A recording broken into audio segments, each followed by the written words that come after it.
Hello, everyone. Matchbook Horse Racing Podcast time. I'm joined by the bear moss of the jump racing preview game. Goodness me. Charlie Poste, Matt Toombs, Dan Overall. We've got them all out for the jump season finale. And what a day it's going to be as well. We all agree it's really hard, by the way, because of the runners that might not normally be running. But it's hard enough this time of year anyway. But it's a great day's racing, and we're going to get stuck into the preview very shortly. On the Matchbook Horse Racing Podcast, we want you to like, follow, and subscribe however you are listening or watching. A reminder of the Pod 50 offer. That's the code you need to use to bet 50 and get 50 in free bets. The T's and C's are on the website, but it's well worth doing. And we've also got the £5 money back as a free bet, best bet treble. That we will come to as our producer has taken me out of the best bets. And it's just the three brains that are going to be putting up a treble for you in their best bets that you can back. And if it doesn't cop, you get your £5 back anyway. That is for new and existing customers. So do that. Right, into the preview we go. Just Sandown. We're going to go in order as well. Novices handicap chase. First of all, Dan Overall. I've been backing this horse a few times this year. Didn't last time. I backed the Gary Moore horse last time, but I love Sean Bowen.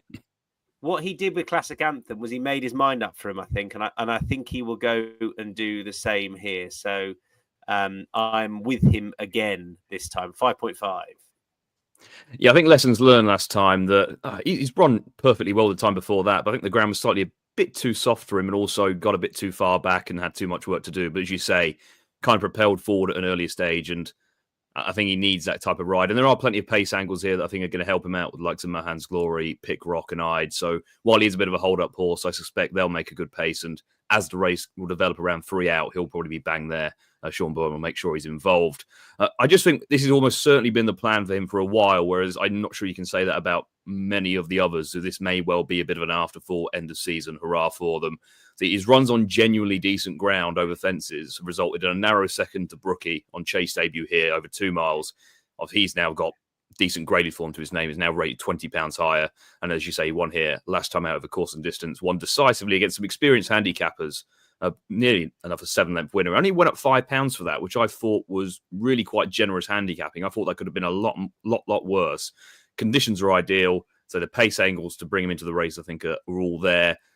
You'd hope he has more to offer from Mark 123. I will do a little bit of reverse forecast with Mark of Gold, who I thought was a bit overpriced at around 13.0. Quite whether he can defy Mark 144, I'm not so sure.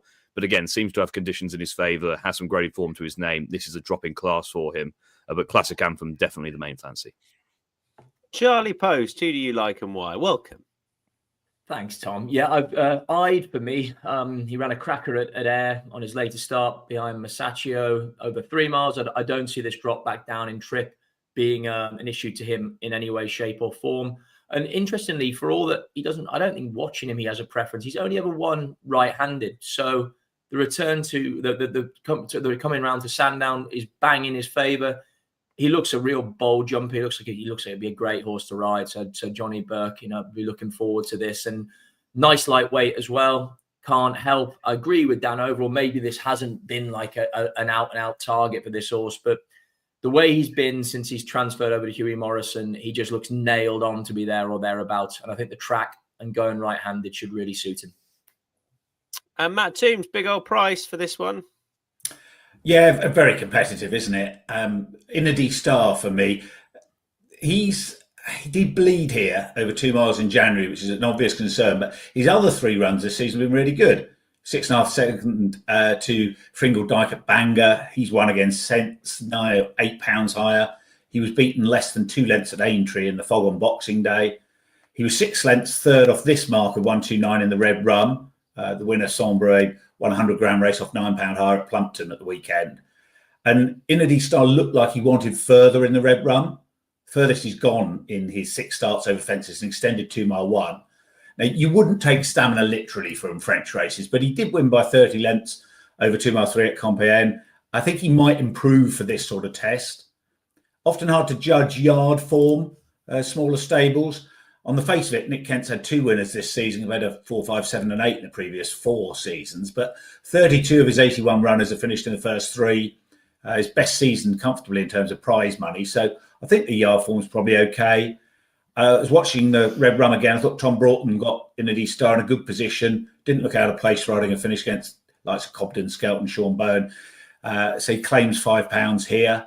And Indy Star was up against proper 2-milers in that handicap and looked like this sort of trip would suit him ideally. He jumps pretty well. The experience of jumping at pace in the Red Rum should stand him back in novice company here. So at a juicy price, I'm going with him. All right, we'll kick on to a really good-looking renewal of the Oaksey Chase. We'll start at the top of the market between myself and Matt and Charlie as well. Dan's got a bigger price, but Matt, with you first of all, I thought Gaelic Warrior. If I was going to pick something, it might be this trip going this way around. I know he's 1/2, but I think he wants cutting the ground for that. But I think this ground over this distance will be absolutely fine. And for me, he's so far and away the best horse in the race that 2.38 is a very backable price. And that's it. I went round and round in circles on this, and I, as the outsiders, I very much like Dan's appreciate it. I was tempted to do that, but as you say, he just mucks the best horse in this, and I suddenly realised that what I was doing was going into the trap of I only want to watch and back Gaelic Warrior at a price and oppose him at a short price because you don't know which side of the bed he's going to get out of. He's very mercurial. Disappointing in 2 Grade 1s at around 2 mile 1 at Leopardstown, then bounced back to win the bowl over 3 mile 1. But then you look at what he's up against here, and he's got Paul Townend taking over as well, which is a big plus. As you said, Tom, about 2 mile 6, going right-handed, decent ground. He's won at the Punchestown Festival, goes at this time of year, which is important. And eventually I came around to the conclusion that he is just much better than these, and he ought to win. Pick Door here, let Charlie talk about him. Again, I was tempted by him. The concern for him was that he was his form in April for Paul Nicholls, 4p1p. So I just wonder whether he's at his best at this time of year. And that's a crucial thing with all these races. Are they going to train on to late April? Gaelic Warriors proved he can do it. So it wouldn't be my strongest view of the day, but I'm going with him. Charlie, go on, pick Dory. Yeah, I mean, again, Toomsy makes some really good points. I suppose I came down to it, and it's probably going to be to my detriment that, Gaelic Warrior, for all that I do agree he's the most talented horse in the race, he's an enigmatic character, won the Arkle over 2, was very good at Aintree over 3, but I don't know. I thought that race collapsed a bit. Grey Dawning was ridden very aggressively, and I just thought he was there for picking off late on. So I wasn't completely convinced by the strength of that form or how it might hold up. And yeah, I picked Dory for all that he seems to get crabbed a lot. I mean, he's won a lot of big pots, and yes, he might lack the latent ability of Gaelic Warrior, but he comes here fresh, no run since he won at Ascot, won the Grade 1, beating Corbett's Cross comfortably. I thought he looked really good on that occasion. This trip, I mean, he's only ran twice at Sandown without a win, but earlier in his career, it was like this wouldn't be one of my stronger selections. I thought it was between the top 2 in the market, and at 3.5, and narrowly came down with Corbett's Cross and picked Dory. As Dale was saying, Pick said the horse aimed at this, and he's great after a break. He's 5 out of 6 after a break, so maybe that is the angle there.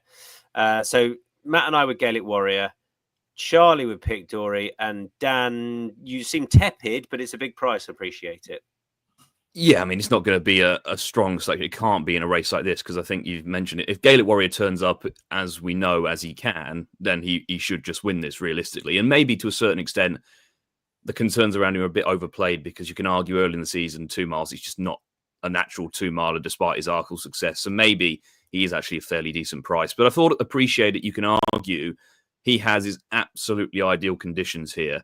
Generally speaking, you look at his peak form, it's right-handed, decent ground, an intermediate trip, and he also has a very good record in the spring. He was second in the Champion Bumper. He bolted up in a Supreme, albeit a weak one. He placed in Grade 1 novice chases at Fairyhouse and Punchestown. He was only beaten 5.5 lengths last season in the Punchestown Gold Cup behind Galloping the Shump, Fast or Slow and Co. So you look at that kind of form, these kind of trips, it's pretty much spot on as well, because you look earlier in the season, he beat Classic Getaway quite comprehensively just 2 starts ago. That was 2 mile 5 at Thurles on decent ground. went to the National, actually really well packed for that, which was a bit surprising because he just physically, he doesn't stay 3 miles, let alone like the extended 4 miles there. Only went off 28 to 1. He was actually a shorter price than Nick Rocket, which is somewhat amusing. I just find with Gaelic Warrior, I think his price is actually not too bad. Pick Dory, I think, has been flattered on his last 3 wins. Various reasons why his opponents didn't really show up. For albeit, I can appreciate that this has almost certainly been a long-term plan for him, and he will go forward. And if he's in his kind of peak form, he'll set a target to aim at. I just would appreciate it had his absolutely ideal conditions, and I'll be playing it a few different ways. I'll be doing a small win-only bet in case the front 2 do blow up. I'll be doing some place-only betting and also betting without the 2 favourites as well, just to vary it up, because I do appreciate that he's not the most likely outright winner, but I think he'll run his race. All right, the select hurdle next. Nothing from Dan. Again, Matt and I and Charlie playing at the top of the betting. Charlie, it was a choice between Kitswell and Lucky Place for me. You've gone with Kitswell, who I'm just struggling a little to forgive after last time, and thought Lucky Place back at a more settleable trip would be the one. But you're with Kitswell, Charlie. Yeah, I mean, again, completely agree with those comments. Top 2 of the market, I'd imagine, are going to dominate this, and it's which way you're kind of going to side. I put Kitswell up, unfortunately, at Aintree, stepping right up in trip to 3 miles, and he just didn't give himself a chance to find rhythm or relaxing enough to see that out. But he ran okay. He just ran, I suppose you were looking at it compared to the market, he ran below expectations. Hood goes on for the first time. Is that and he comes back down 3 furlongs in trip. I don't know. I just think he's the best horse in this race. I think he has more ability than Lucky Place. He's got to prove the entry run wrong, but I think, like I say, coming back in trip was the obvious thing to do after his 2 wins over 2 miles for Willie Mullins. The Hood's on, and yeah, I just think he's better than Lucky Place, and therefore there's not a huge disparity in the prices. So I'm very much with Kitsbull in this race. All right, there's anything between them on ratings, Matt Toombs. No, I think they're 2 really good prospects who could easily be proper Grade 1 horses next season, probably at intermediate trips. So I can absolutely see the case Charlie's made. And you boys both touched on the thing. They both were keen last time and ruined their chances at 3 miles. So who is going to settle here? In that sense, playing him running on the Matchbook Exchange, if one of them settles much better than the other, one way to play this. Kitsbull, the difference between him and Lucky Place in the terms of the settling is Kitsbull has had 2 runs at 2 miles and then didn't settle at 3. Lucky Place had settled twice at intermediate trips and then didn't settle at 3. So I'd have more optimism about him being able to settle at this steady gallop. He looked a blatant non-stayer in the Stayers Hurdle, partly because he was too keen. But his form before that looks pretty solid. The Ascot and Railkeel hurdles, he beat the subsequent Cleve winner, Gow Road, and champion hurdler, heroine, Golden Ace, under the full £6 penalty in the Railkeel. Now, Golden Ace's yard wasn't firing at the time she had dubious stayer, so you wouldn't take that literally. But it looks strong form. So you're kind of going against solid form with Lucky Place at intermediate trips and the real promise, talent, and to some extent, the vibes from Willie Mullins about Kitsbull. I think Lucky Place has been improving in every run at the Stayers Hurdle. So I'm excusing him that run, and he is a bigger price. So I'm going with him. But I wouldn't put anyone off doing a reverse forecast of the pair of them. Celebration Chase next. John Bond, obviously 1.53. I'll come back at you, Matt, because Dan and I are sitting this one out. Is this well, first of all, would you back John Bond at that sort of price? And I know you've got one in the without market anyway. Yes, we keep talking about John Bond at odds on, and away from Cheltenham, 16 for 16, he keeps winning. So 16 from 16. I mean, that's a heck of a record with a lot of Grade 1s in there. And he's up against a number of horses who look as if they might be on the downgrade here as well. So I think he's too big a price. I have backed him already and will continue, I suspect, to back him in the win-only market. And I think this is his track. If you looked at Racing Post ratings, you say, Ascot or Aintree. But I think his best runs were beating Quilixios 8 lengths in this season's Tingle Creek, and El Fabiolo 4 lengths, and Captain Guinness 23/4 lengths in the last 2 renewals of this. So, yeah, it's a negative Nico being injured, but Mark Walsh is a good replacement. Energumene looks nothing like the force he was. The ground's against him. Milete Tomp, the vibes, we had a significant setback. So this may well be a blow the cobwebs away run. Next season in mind, Paul's passed him over. So if you want to play in the without markets, or maybe do a straight forecast, then the one I'd look at is Master Chewy. He's 23.0 in the win market, 8.5 in the without market. He's very good in the game spirit, ran okay in the Ryanair trip. You may not get in that company. But at Newbury, he beat Liberty Hunter, who looked to be running a pretty good race when coming down 3 out in the champion chase, and Matata, who's rated 163, giving them both £3 in the game spirit. So this will be much more difficult. John Bond's on his home turf here. Yeah, he had an away fixture for Cheltenham. But if you don't like backing odds-on shots, then Master Chewy about 8.5 in the without market, or the straight forecast John Bond Master Chewy. I think he could chase John Bond home, but I'd be pretty surprised if John Bond doesn't win this. He trains on really well into the end of the season. He's really tough. Charlie, you got a few interesting ones today, Charlie. Go on. Yeah, I mean, look, I've got no, crikey, John Bond will most likely win this race, and again, Ilete Tomb is coming back from a major setback. He could just be here just to hoover up more prize money against you for the sort of inevitability of Mullins winning the championship to blow the cobwebs away. But he also, a bit like John Bond, doesn't seem to perform at his best at the Cheltenham Festival. He's a 3-time Grade 1 winning novice chaser last year, and I think it'll be interesting to see how he performs. Sorry, I was reading Dan Hussey's comment about me. Yeah, you're probably right, Dan. I haven't got a fucking clue. Yeah, but yeah, as in he's a super talented horse, still. And if John Bond does come here with a new rider on and it doesn't quite happen, I don't really like Energumene for all that Paul Townend stuck with him. Something will have to be in there to step in. And at 7.5 or 8.5, I thought Ilete Tom was interested in this because he's only a 7-year-old. He definitely isn't completely exposed of where he's at. And I think it'll be interesting to see how he does step forward into open company, if he can get into a good jumping rhythm, which hasn't always been the case. But away from Cheltenham, it's more likely than it would be if he was there. Great stuff. You haven't got fucking clue today, Charlie, mate. Let's move on. That was Dan Hussey's comment that's suggesting that's what I sounded like, our producer. But I like that we're not all putting up the same horses. But wait a second. Somehow 3 of us have landed on a flipping monkey in the Bet365 who isn't trained by Dan Skelton. Who isn't trained by Willie Mullins. He's not trained by Dan Skelton either. He's trained by Ollie Murphy.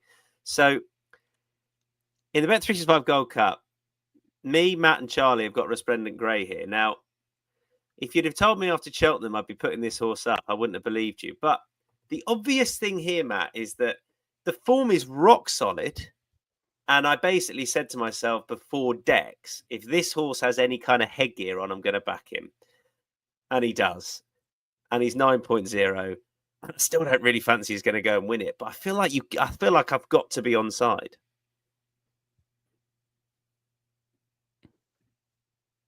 Oh, come back in, Matt. Sorry, come back in. Sorry, Tom. I love the fact that Grange Clare West is running in this off 168. I think the big handicaps are richer for the Grade 1 horses running in them. And those of us with long enough memories will know they have a great record in them. Let's hope he does run. What we don't want is a sort of a rigmarole situation. Some may remember in the county hurdle a few years ago, he was declared off 164, having run in the champion hurdle, then didn't run, slightly lame, withdrawn. And the top weight became off 10.13 Sporrazine, his stablemate, who edged out Victor Dartner's Howardeth, who was exactly £13 out of the handicap. So that left a bit of a sour taste at the time. The Trainers' Championship's been a brilliant narrative since Aintree. So let's hope we don't end up with a sour taste and the horses that have been declared do run. But if Grange Clare West was over it, I fancy him, but he's always been a fragile type, not at all the sort you'd think would be backing up in a marathon 21 days later. So, yeah, Resplendent Grey, you said, Tom, that form's really worked out well. 80 Clares won the Irish National, Rock My Way, solid 5th in the Scottish National. The cheek pieces that you touched on, that they're going to be important because he's got to keep Resplendent Grey focused in the first half of the race so he can use his stamina at the business end. But actually, I don't think this is as competitive as it looks, because lots of these are miles out of the weights, and plenty of the others have really hard races earlier this month. Resplendent Grey's had a 46-day break, off 141 here. So because of Grange Clare West being the handicap, yeah, he's £13 better off with Ho Jolly Smoke, having beaten him 5.5 lengths at Utoxeter. This other form with Handstands and Highlanders look pretty good. So ideally, you want to wait and see what sort of rhythm he gets into in the cheap pieces. Again, one you could play him running on the Matchbook Exchange, but he's a big enough price to put one up now in a race where I think is a bit less competitive than it would look with a 20-runner handicap. Charlie. Yeah, I mean, again, completely agree with all of that. Like, the cheap pieces are definitely an interesting addition. Sean Bowen, I mean, just he goes from strength to strength. And this track, I just think, is made for this horse. Like, you know, yes, we know he can be a bit of a monkey. He can race behind the bridle. He can get well back. But like I said, this is a far, far better track for that sort of scenario to happen, and to be finishing off up the hill at Sandown if that does play out that way. He's got a hell of a lot of ability, this horse. Like again, Grange Clare West being in there, keeping the weights down is ideal. And he's going to take a big one out somewhere because of the ability that he possesses. And I just think of all the races, you know, he was potentially going to go with the Scottish National. I'm glad he bypassed that and came here, because I think this is a way better setup for him than Ayr would have been. And at the price, with the guy on top riding out of his skin, Ollie Murphy's had an unbelievable season, 4-timer again across the card yesterday. Yeah, I think he's really, really interesting, especially off 10 stone too.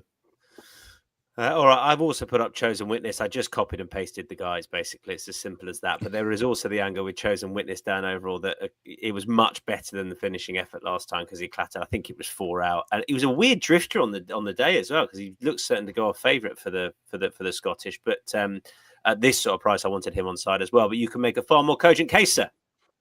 As you say, anti-post favourite, and then went off 12-1 in the end. And beyond just the error 4 out, he actually tanked through that race, but he was just a bit too keen. And you watch it back, the hood was off, having worn it last time out. And when the hood went on for the first time last season as well, he won that Ayr handicap hurdle at the end of the season. He was just never really had any cover. He was kind of in a prominent position, but just wide enough, so he was always exposed and was just running too keen. But as that leading group of around 7 or 8 kind of emerged, he was still bang there about up to 3.5 miles, having travelled enthusiastically. Now, that to me was a far better effort than just that pulled up would suggest. He was looked after he made the error 4 out. He was quickly pulled up once the chance is gone. So hopefully, even though it was only a couple of weeks ago, the fact that he was pulled up and preserved for another day will lead him to be able to run a decent race here. I just think he was always shaping this season as if he was targeting some big spring handicaps. Like, unlike many of the others who had graded aspirations, who would have been ready earlier in the season for big targets, he was very much the kind of archetypal Irish beginners chases, eye-catching, but there's going to be handicaps down the line for him. I think we saw a bit of that potential in the Scottish National, and this is only his 5th start over fences. The hood goes back on. That was his first run after 62 days as well, so he hasn't had a hard season at all, just the 4 runs. Of those who were kind of out the handicap and towards the bottom of the betting, he looks to me still one of the more unexposed progressive types who really had limited opportunities at this kind of trip. Hood back on. Yes, obviously he's out of the handicap and there are any number of potential winners in here, but I just thought at that kind of price for an unexposed novice who's always shaping as if there was going to be a big handicap in him, I was happy to take that chance around that price.